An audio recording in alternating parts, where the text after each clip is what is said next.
Dili pa lamang dugay, gipahigayon ang random drug test sa mga pulis sa Davao Oriental Police Provincial Office. Ug sa paggawa sa resulta, tulo ang nagpositibo sa illegal nga droga. Pa-deposit nila ang mga baril, tapos nalaman ko na sila itagamit lang due process nga i-contest nila tong drug test. Then after that, pasukan na sila og admin.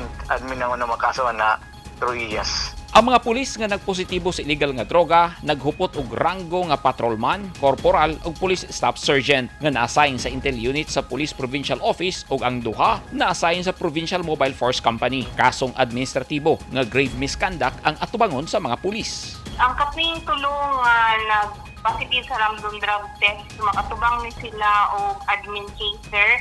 Unya ang pinakabugat na penalty kay dismissal from the service. Gipasabot sa PRO 11, ginahimo ang drug test sa mga pulis aron masiguro nga hinlo ang ilang pagpanerbisyo sa katawhan. Hilabi na kung maglusad sila og drug bypass operation aron walay masaway ang publiko. Part ni siya sa amo ang internal cleansing kay sa amo sa hanay sa kapulisan minimum of 1 random drug test in 1 year.